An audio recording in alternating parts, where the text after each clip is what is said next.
Matt Valentine was distraught. His wife was sick, looked like she was withering away. Now, this was 1870 in Richmond, Virginia, and doctors didn't have much to offer. But Mr. Valentine remembered something about muscle to muscle, and he knew that meat was muscle tissue. So he went down to the basement and he cooked up a meat stew that he then pulverized. And he strained it and made Valentine's meat juice and gave it to his wife, and apparently she got better. He offered it to other people, and they liked it too. And pretty soon he was cranking this out on a commercial basis. He became a wealthy man. However, Valentine really didn't realize that he had reinvented the wheel, because earlier in 1865, Justus von Liebig, who was an exalted chemist in Germany at that time, had come up with his own meat juice formula. He had done this very scientifically. He found that urine contained some protein remnants, and he figured that if he boosted protein intake, it would somehow add to musculature. But meat was very expensive in those days, and poor people couldn't afford it, so he came up with a concoction where he took some cheap meat, cooked it up in hydrochloric acid, and made a juice out of it, and that was sold as Liebig's formula. And this was 1865. It became extremely popular, and people were making their own formulas as well to get healthy. And then the industry became very large. However, it drew some people who said that, this really wasn't very scientific. One doctor actually said, there's hardly any protein in there.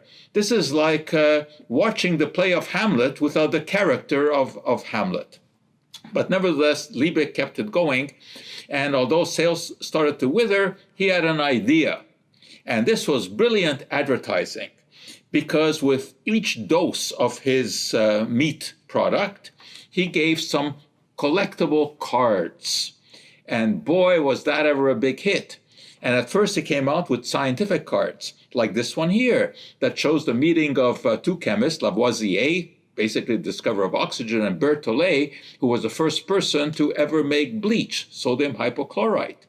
And people started collecting this and buying the product just to get the cards. But pretty soon business started to wane, so they had to come up with other kinds of concoctions. And they came up with OXO.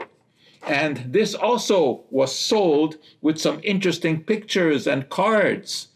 And OXO is still with us today, although the Liebig company is no longer in existence. However, in 1920, the Liebig company bought a plant in London to manufacture OXO. And that plant had a tower.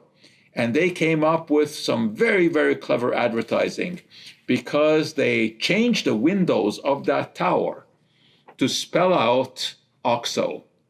And that tower is still there in London today. Go and see it. Maybe we can go and shoot a video there sometime. That would be kind of neat. Anyway, so what happened to our friend Matt Valentine? He made a fortune, and he became a collector of art and all kinds of artifacts that he donated to a museum. And there is a Valentine Museum in Richmond, Virginia today. And undoubtedly, they will have samples of Valentine's original meat juice.